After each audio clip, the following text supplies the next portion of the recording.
Hey guys, this is Sari. And this is Sean. And we're the Simpsons siblings, and it's Christmas time. The Simpsons. Yup. And we're kind of making our way down the line of like the general consensus best Christmas episodes.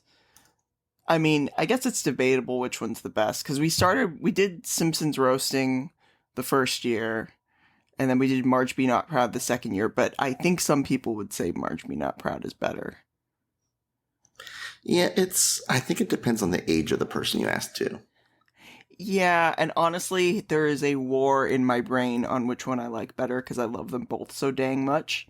But I think the general consensus is this is usually after those in placement. And it's something where it's like that very first season 1, episode 1 will always be special to me, especially after like having that book of it and everything. But I still have that book. I still love all the other Christmas episodes too.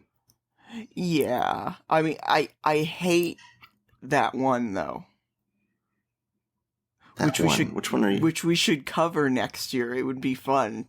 Are you talking about the one with the tree burning down and everything? Yes, that one makes me so frustrated. Which is why it would be fun. It's funny because I didn't know which one you were talking about, but knowing how much you hate that when the episode Lisa's the babysitter, I saw that frustration carrying over to that Christmas episode where Bart burns down the tree and blames it on a robber. I don't know the episode name off the top of my head, but Miracle on Evergreen Terrace. There it is. The only part I like about that one is the Jeopardy scene. Oh, yes. Like, he's like, you owe us money? We asked us if you knew the rules. You said you did. Oh, my God. Okay, well, back to this episode. This third best Simpsons Christmas episode.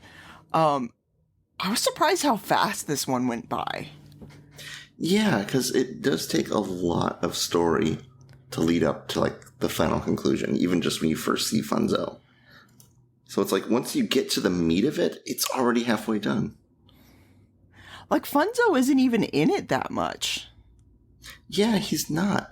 It's more of the story like around him, but he's just like there sometimes. Yeah, it's interesting.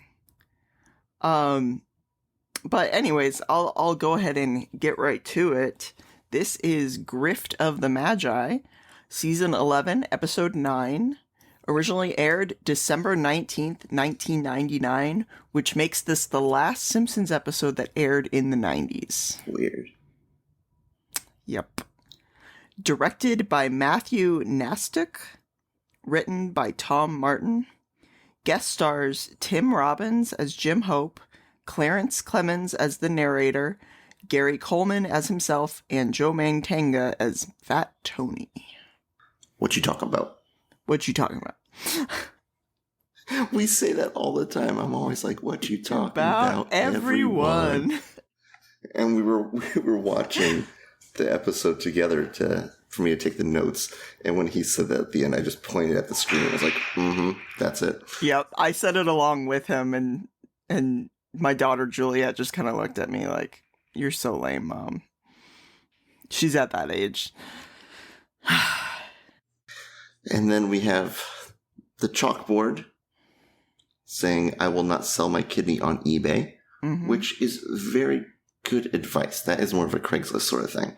Yeah, definitely. And then the couch gag is everyone coming down the fire pole from the second floor, and then Homer getting stuck.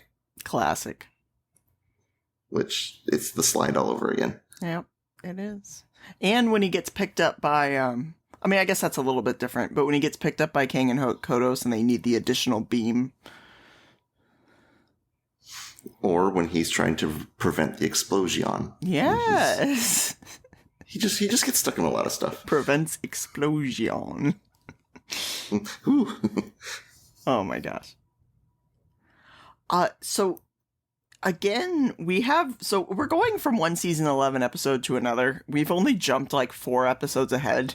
because we did E-I-E-I-Do before this. But we've got this season 11 thing where the beginning of the episode has nothing to do with the end of the episode. Because we start out with this ozone thing. Yeah, and that actually leads to a plot point that leads to something else that leads to the main story. Which there's a big chain. Which is it's those teen season topic chains, I guess is a good way to put it. I do love that the ozone hole is chasing Milhouse around the street. Like, what the hell was it's hunting him down. Oh my god. Oh, it's like, which one was it where there was like a beam of light chasing somebody and they escape it by like cutting off the train and the beam of light can't get around the train? Oh, which one is that? It ends up like getting Hans Moleman or something. Yeah, I'm picturing Hans Moleman looking up at the sky. Yeah. Yeah, I can't remember which one. We should know these things. We should. Do you want me to look it up and then we can edit it and make it sound like we knew it all along? Yeah, you should give us the answer right now. If you know this and are yelling at your podcast listening device, go on twitter.com/SimpsonsSibs and let us know what the heck we're talking about, because we don't know. Yeah, we'll just leave it. It's going to bother me. I so know, please me post too. it. Either that or we're just both sharing a hallucination right now. We're both Mandela affecting each other somehow. Anyways, back to the episode. So we've got this ozone layer thing that's keeping everyone inside. And Bart says, I can't wait till we're teenagers. Then we'll be happy. And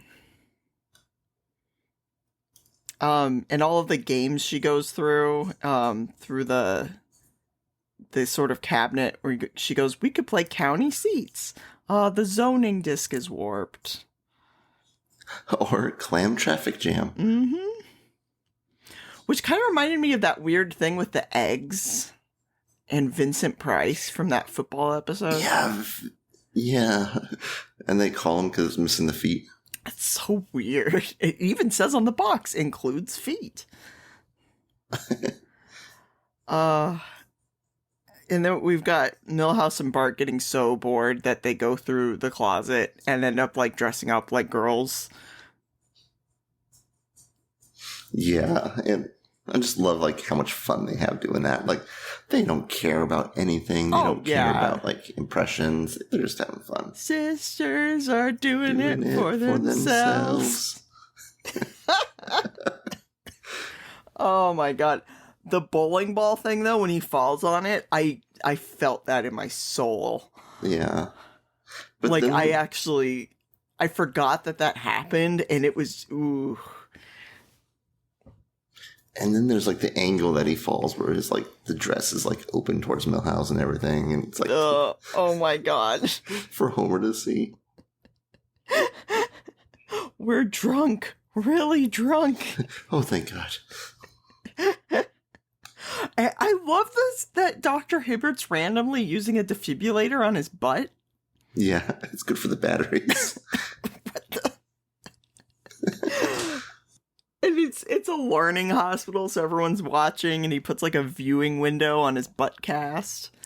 Which, just for practical purposes, that should be there to begin with. Yeah, I mean, I guess that's true. I don't want to look it up, but can you actually get a butt cast? Is that something that is necessary medically? I will allow you to put that in your Google history. Yeah, no, I'm not doing that.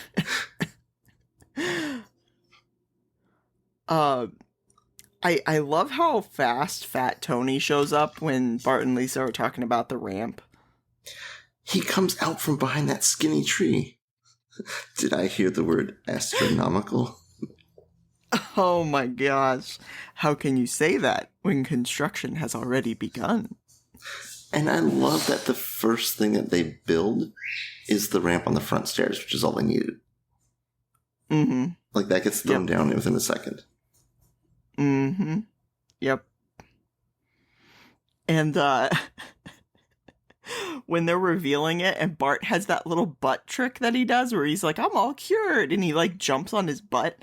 I remember trying to do that when I was a kid and just falling on my ass. I was just going to say, I remember you trying that. And I love just the really quiet, polite clapping from the audience for it. Yes. You say like, it's now on track to almost meeting the safety standards of like 1975. Yeah, like you're almost meeting the minimum from forever ago. Yep. Oh my gosh. So the ramp ends up falling apart, and it's made of, what was it, breadsticks and plaster or something? And newspaper, I think. Yeah. I didn't write that down. And and he gives them like a itemized list, and it just says like $200,000. Like he just, that's all it says. He just wants his money. I think it says 200 G's. 200 G's. Jeez. And he says, I don't get mad, I get stabby. But you don't want to hear that from Fat Tony. I'm gonna stab you. I think it's Roberto. Is he the one that goes, I'm gonna stab you? Oh, that guy. That guy always creeped me out. Yeah. He's got like that very angular robot face. Yeah. Yeah. So the school ends up closing down because they can't pay. And I love at this party where Mo says, we could sell liquor. I'm doing great. And he's like wearing bread bags for shoes. I think it's Wonder Bread. Yeah. And I feel like this far into the episode, the JPM, the jokes per minute, is already off the charts. I feel like at this point, if anyone's been listening, they know exactly what JPM means. They better know what JPM means. So they end up doing this play in front of Mr. Burns. And it's so overdone. But he's just buying it. He's eating it up. Oh, yeah, like he said, this play really speaks to me. Oh, yeah. And my favorite, here's going to be my one line quote that I'm going to do. Hello, I'm Dr. Stupid, and I'm going to take out your liver bones. Oops, you're dead. I had that written down too. That is from Dr. Ralph Wiggum. And Bart does the whole, I'm going to take you to Hopsiple. And it completely convinces him until he's asked for money, and then it's just a hard no, just immediately. And of course he pulls the lever and they fall through the floor. And is that where they fall through and then fall through the ceiling back to the same room? Yes. And he says, it's doing that thing again. It's like the whole, the blood usually gets off at the second floor. Like somehow a malfunction is just breaking all the laws of physics. So the kids have to stay home from school, and they're watching like the daytime TV, and this whole Bumblebee sketch with the Lemon Fuerte. So I learned two things from that scene when I was a kid. Like, don't say The Simpsons can't teach you things. A, I learned what Fuerte meant. And B, I learned what a lemon was in regards to a car. Like, you learned what lemon means. I did. I learned what lemon. But, like, I remember asking you, like, why do they say it's a lemon? And then, like, you explained it to me. And yes. That's one of the many things I've learned from The Simpsons. Thank you, Simpsons. Now, I picked up one thing in that little scene because, watching it for taking notes for a podcast, like we said, you'll notice things you haven't noticed the first 1,000 times you watched it.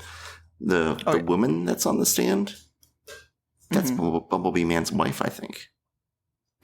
Really? Because in the 22 short stories of Springfield, you see her, like, near the end when, like, the house collapses and the chihuahua's barking. Yeah. And isn't that like a, Isn't that like a, what do you call it? When like two people in a case are related and it means that like it's unfair. Oh, there's Conflict of mistrial. interest. Yeah. Isn't that a conflict of interest? Maybe that's how they met. But this takes place after that. But maybe it was a rerun. Timey-wimey. Timey-wimey. It was the doctor. So a new guy comes in to take over the school. And he's a kind of a bland character. I was going to say, anytime someone comes in to like substitute teach or take the place of a staff member at school, they're always like generic and creepers. Except for Lisa's substitute. Oh, yeah. And Ned Flanders. Yeah, and you got me Marge. there. Okay, I'm wrong. And Retracted. the one guy that gets his beard stuck in the Jasper. Jasper, when he gets his beard stuck in the in the pencil. I want to cover that. That was so good. That's a paddling. Bands. Yeah. And it's also the Mrs. Post. I'd like to come down now. Oh. I quote that one way too much. But yeah, this very generic guy, he tells the kids to bring their favorite toys to school, and it's pretty obvious from the beginning that they're trying to do market research on them. My favorite, though, is Ralph. Like, they're asking for names, and Ralph just keeps saying fun. Is fun? And Lisa has to secretly do math and gets in trouble for it. And then we have this whole scene with the kicking books. Yeah, what did he say? He was kicking books at a 6th grade level? Mm-hmm. Yep. It's pretty advanced. When they're talking behind in the broom closet, when she says, that's research you can take to the bank. The money bank. It's like, oh, it's not that other one. Oh my gosh. She's got some good lines in this one. Yeah. Oh, yes. There's another one later. Yeah. I love how Marge just kind of goes with all this. Like, she's like, well, why aren't you kicking books, Lisa? Like, she doesn't even question why they would be kicking books. And Lisa complains that their guest speaker was Phil from marketing. Yeah. Lisa couldn't have been the only one to catch on to this, but it helps the story move forward. Yeah, that's true. So I can't remember, why is Lisa going back to the school when she discovers the secret room? Oh, yeah, that's right. She's writing on the chalkboard, and Bart sort of mocks her for it. It all comes down to Bart just being rude and flipping off the lights while Lisa's in the detention room. Mm-hmm. And she's able to see the light coming out from behind the chalkboard. Which made me wonder, what would have happened in Springfield if Bart wouldn't have done that simple thing of flipping off the light switch? Nobody would have figured things out. I feel like Lisa would have figured it out. It just would have taken longer. Yeah, maybe. And it would have been a less interesting, like, way to watch her figure it out. And she might not have figured it out in time either. That's true. Yeah.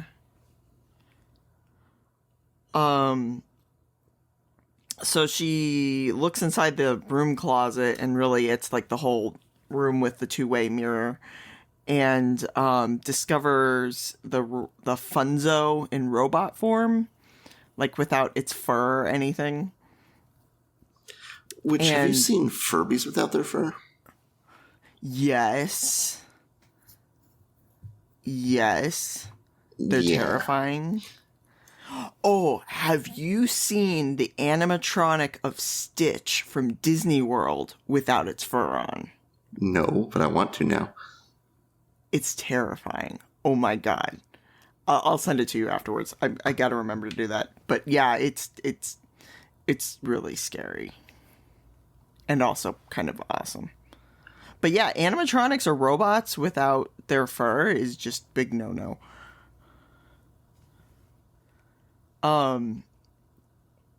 So of course when she brings back Chief Wiggum and her parents, it's the broom closet's not there anymore. Like, it's there, but it's just a broom closet. But it still says danger broom closet. Yeah. Gotta watch out. Which I'm wondering how they were able to switch it so fast. Did they have something akin to the pet shop sort of contraption at Moe's? Ow, those gears really hurt. What sort of pet shop has loud music at 1 a.m.? The best damn pet shop in town. I would say we should cover that one, but we've already covered it. That was fun. That's an advertisement for a previous episode. Try it. It's fun. Yes. We also quoted that last time. We need to stop quoting Aladdin Activity Center on CD-ROM. It's just so quotable. It is. There's a line that I never noticed from this, where Lisa's explaining that there was an evil robot in there. Or she says that it was an evil killer robot, and Marge says, and this is exactly what she says, "To be fair, not all evil robots are killers." I mean, they could have evil intent, just not murderous intent. Why is she saying that? Like, what? Is she just trying to be devil's advocate? Or does she know an evil robot and she's offended that Lisa would call it a killer? It's just such a weird line. The irony is delicious. Oh my god. To pull from an earlier scene.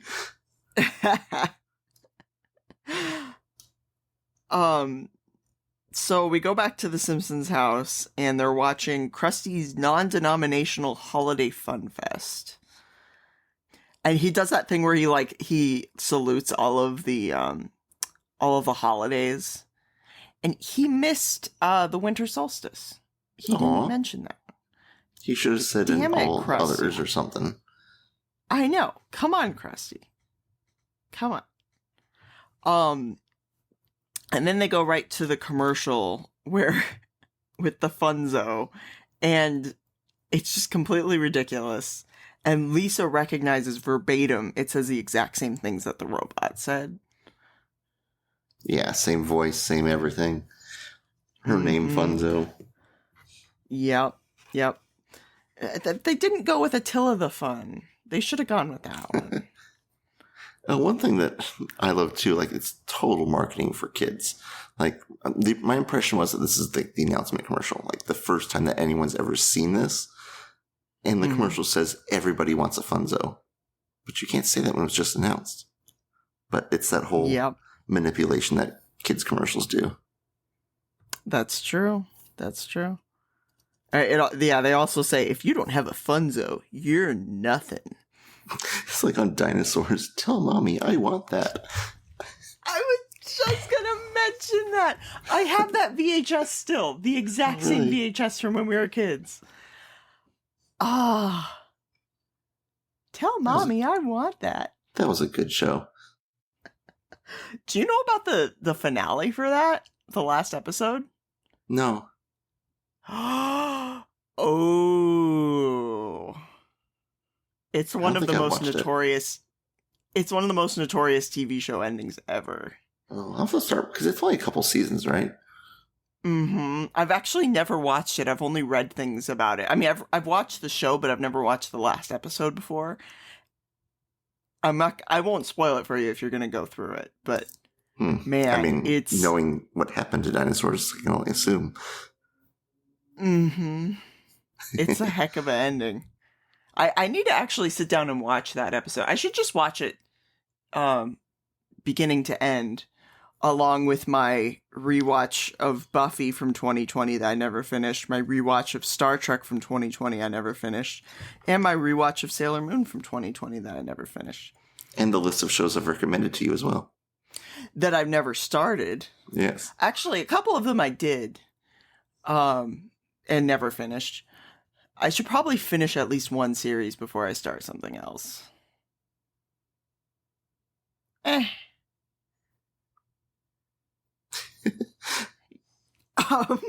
Well, you see, the problem was I wanted to watch Next Generation from beginning to end, and then I got to Code of Honor.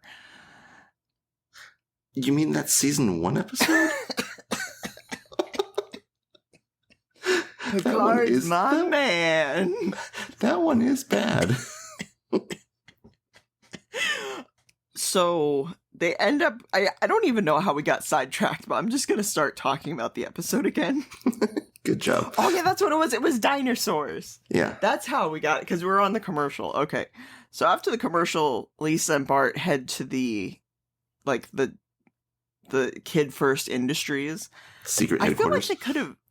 Yeah, where it has it on the sign. Which kind of reminded me of the, Mr. Burns' Dracula secret lair. Yes. Yeah.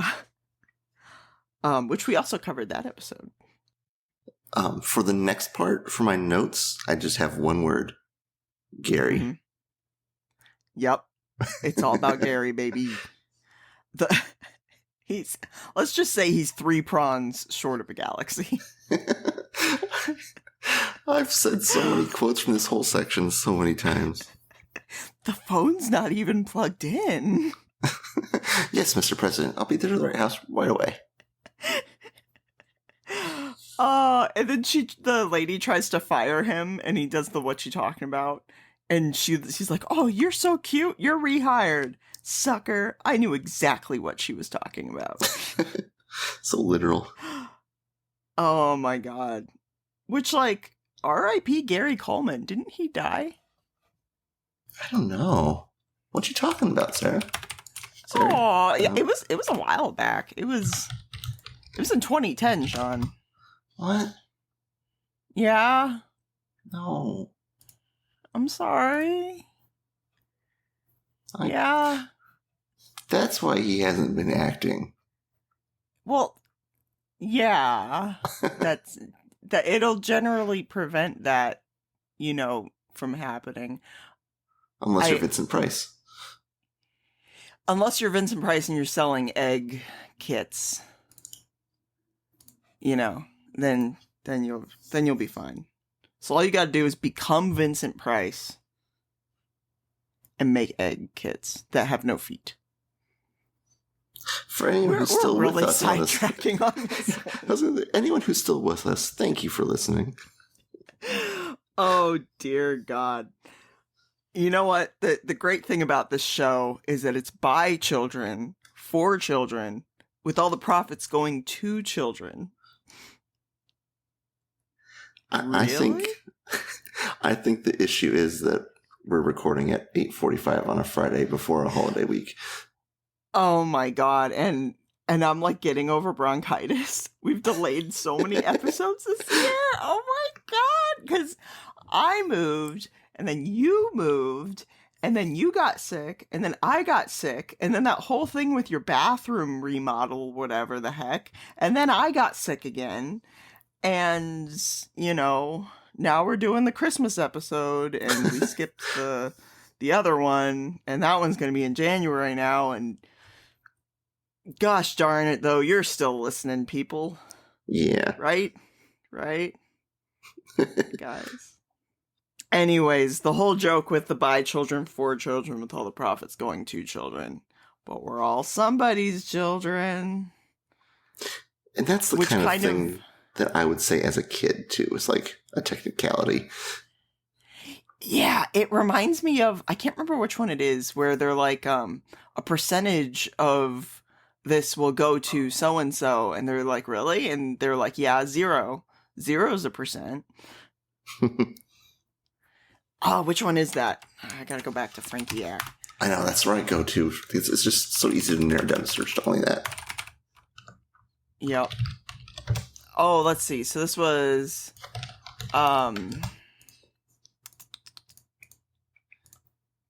each copy contains a certain percentage of recycled paper. And what percent is that? Zero. Zero's a percent. Yep. Beautiful. All right, so back to the episode again. They kind of bribe them with a free Funzo. And Bart jumps on that. Mm-hmm. Yep. Yeah, he doesn't care what's going on. He just wants the toy. And he's looking at the catalog to all the different stuff he can get. And one of the things was Funzo's European Voltage Converter. Why not get two? Oh my god. And that's about when they realize that Funzo is programmed to destroy other toys. Which, I always thought this scene was weird, even now. Like, he does the whole thing of, like, chopping off Malibu Stacy's head, throwing her body in the fire, and then he does the same to Krusty. But then he puts the heads on pencils like a pike. But then he, like, the way he waves them and the heads have that weird death look on them, and he, like, puts the faces in the camera, like breaking the fourth wall. Like, that just really, I still don't like it. It's a little creepy, and he's just staring at the screen, like, non-blinking. And he's like showing off his murderous rage. And also, why would the Krusty doll make choking noises when he's wrapping the thing around his throat? Is, like, his voice generator in his throat? Isn't it usually in its belly? Maybe that Halloween episode where the Krusty doll went evil and then got turned good is canon. Oh my god. We're through the looking glass now, people. Thank you for coming to my TED Talk. When will Ted come to the talk is my question. I don't know. Tomorrow. He's the final boss. I did not make up that joke. I saw it on the internet. I still like it. But anyway. Okay. I always, from a video editing standpoint, I always hated this part where they're watching the footage of the store. Because how would they get all of those angles on those shots? Yeah, I think stuff like that a lot too. And like the part where they're like showing Mo on the ground, they would have to have a camera on the ground with him. I'm pretty sure they don't have a security camera there.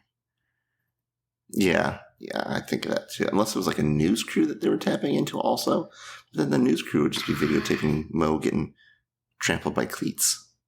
And not like Mo. It's not gonna get that angle. That's like a movie angle. That's not a, CCTV angle. Yeah. And of course, then he says the line, "Why would you wear cleats to a store?" Very legitimate question. It really is. It really is. I love how easily Homer goes along with this whole plan. Yeah, that's how it is. Like, there's been lots of times where like someone has a crazy plan and he just like goes along with it. Like, he's just like, okay. He's just ready for the crazy. And he kind of goes on this little rant where he's like, okay, so this makes 3 Christmases I saved versus 8 I ruined. I love this whole little stealing sequence. I thought it was really fun. It kind of reminded me of both the Grinch stealing presents sequence from that movie and show, and the whole Nightmare Before Christmas sequence where he's dropping off the false gifts. I love Christmas present related montages. Yeah. Well, this one, like, I really like when they're moving between houses. I really like the music transitions that they do. Yeah, like that, like a little joy to the world, but it's like a little dramatic. Yeah, it's like a little more, I'm no way music expert, but it's like more minor key than what we're used to. Yeah, and the Silent Night scene cracks me up every time. The way their voices like peak and stuff, like they're just trying to sing a lot louder, but they're kids. So. Holy night. Oh my god. And like Homer's in like a wrestling match with a dog. Oh man. It's good. Now, I just wondered, this puts an end to Funzo, but like, this is just impacting sales in one city where everyone can just go rebuy it. I mean, I know it's a plot mechanism and everything, but it seems like a very short-term solution. It's a sitcom. It doesn't need to make sense. What? Then we get Homer throwing them into the tire fire. And we get the one that says, like, I'm very mad at you, and then he falls over, and it's... I don't know. I feel like at this point, Funzo isn't even, like, a plot element anymore. They're just like, well, that's done. Yeah, it's just gone. Yeah, it was like a very fast solution. I mean, it's not that it's not entertaining, but it's a very fast solution. So the Kid First Industries truck pulls up, and it's Gary Coleman. And this is such a weird conversation that they have. Yeah, it's like they're just trying to figure out a way to wrap it up and maybe give Gary some more screen time. Like, this is a quote from Homer Simpson. Let's not get bogged down in semantics. That's a Homer Simpson quote. Yeah. And they like have a night-long philosophical conversation together. And then one of the robots comes back, but A, how is it the only one still alive? And B, why did it take the whole night for it to get back up? And he, like, arm slams it. It's going to be hot metal. Oh, yeah, that's going to be painful. What are you doing, Gary? So they do the whole typical Christmas ending where, like, Gary Coleman looks really sad, and they're like, well, we can invite him to Christmas. And then he does this whole thing where he's like, no, I got invited to George Clooney's house. And then he ends up going over anyways. Gary. And then this is where the narrator comes in, even though he wasn't in any of the rest of the episode. Mr. Burns was visited by 3 ghosts. Mo has an It's a Wonderful Life moment and brings a goose. And it's a really weird rushed season 11 type ending. Now, I was going to ask you, there's a quote that Gary says, where he says, this is the biggest ripoff since Webster. Wait, no, that was a show that he was in. Webster. I guess, seeing that this show aired years before I was born, I can be pardoned for not knowing that. Uh-huh. Oh, here, I've got an explanation of it.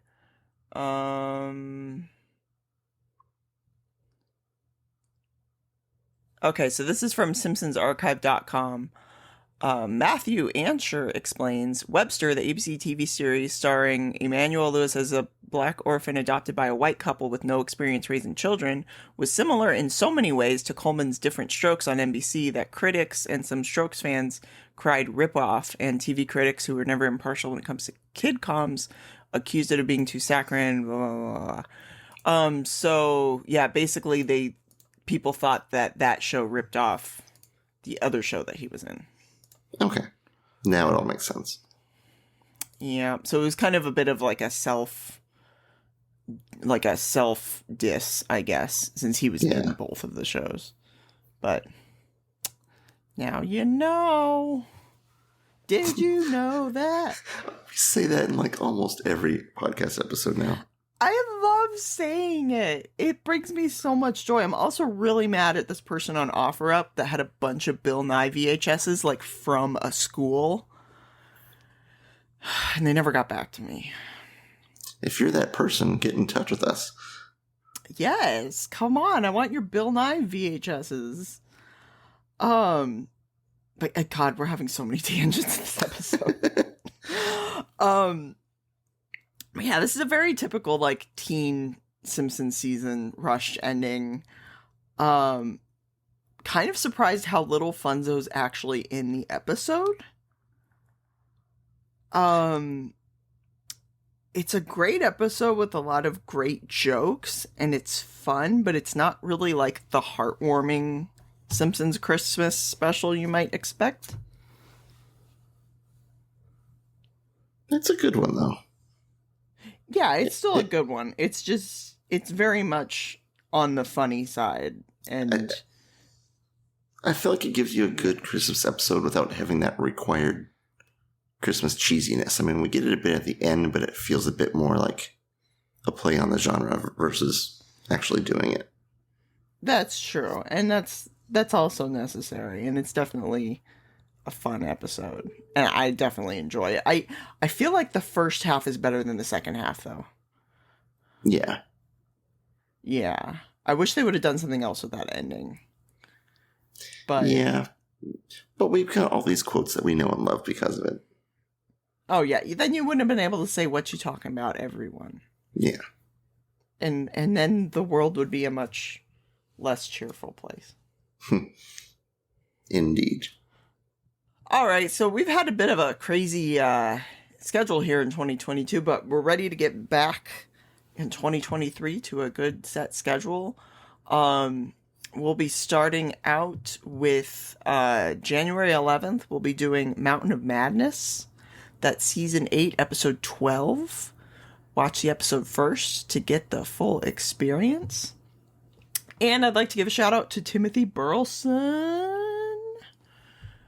which I am sending you a holiday card. He is our one and only patron member. You're going to be getting a hand-drawn holiday card. I'm going to put a picture of that on our Twitter once I send it out. And if you want to join our Patreon, we currently have 5 bonus episodes that are exclusive to patrons. You get hand-drawn fan art by me. You get random call-outs in each episode. And we will spoil you, basically. So that's patreon.com/SimpsonsSibs. And also check out our YouTube, where we have Simpsons Fun Facts mini episodes. I should get the one put together for this before it goes out, so that should be up there now. So that's at youtube.com/@SimpsonsSibs, all one word. And yeah, thank you for listening in 2022. Woohoo! Woo! We appreciate it, and we're looking forward to doing more next year. Yeah. And everyone have a great holiday season, and till next time, happy holidays, everybody.